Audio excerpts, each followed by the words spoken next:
উত্তরবঙ্গের খুব জনপ্রিয় একটা খাবার আলুর ডাল। আজকে আপনাদের জন্য সেই রেসিপিটা নিয়েই চলে আসলাম। আসসালামু আলাইকুম, সবাই কেমন আছেন? ফার্স্টে আমি কিছু আলু সিদ্ধ করে নিয়ে একটু ভালো করে ম্যাশ করে নিয়েছি। আপনারা চাইলে হাতের সাহায্যেও করে নিতে পারেন। এরপরে দেখুন ঠিক আলুগুলো এরকম গুঁড়ো গুঁড়ো হবে। দেন আমি একটু পানি দিয়ে দিচ্ছি যাতে আলুগুলো দলা না পেকে যায়।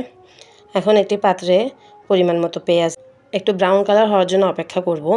যখন পেঁয়াজগুলো হালকা ব্রাউন কালার হবে ঠিক তখনই আমি এখানে আদা বাটা আর রসুন বাটা হাফ চামচ করে দিয়েছি। আদা বাটা হাফ চামচ, রসুন বাটাও হাফ চামচ দিয়ে দিলাম। কিছু কাঁচামরিচ আর এক চামচ থেকে একটু কম হলুদ গুঁড়া, আধা চামচ জিরা গুঁড়া, পরিমাণ মতো লবণ।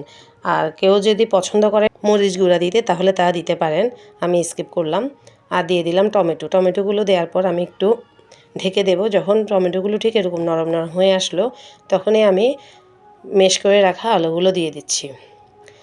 এখন খুব ভালোভাবে আমি মশলার সাথে মিক্স করে দেবো। যারা যারা আমার পেজটা এখনও ফলো করেননি অবশ্যই ফলো করে নেবেন। আর যদি আমার ভিডিওগুলো ভালো লেগে থাকে তাহলে অবশ্যই লাইক, কমেন্ট, শেয়ার করে যাবেন। আচ্ছা, এই পর্যায়ে দেখুন আমি আলুগুলো কষানোর পর এখন আমি দিয়ে দিলাম পরিমাণ মতো পানি। সরি, মাঝখানে একটা ক্লিপ নেওয়া হয়নি। অফলাইনে আমি ভালো করে যখন ডালগুলো হয়ে গেছে তখন ধনেপাতা দিয়ে দিয়েছিলাম। আর এখন দিয়ে দিলাম বাগার। এই তো রেডি হয়ে গেল উত্তরবঙ্গের স্পেশাল আলুর ডাল।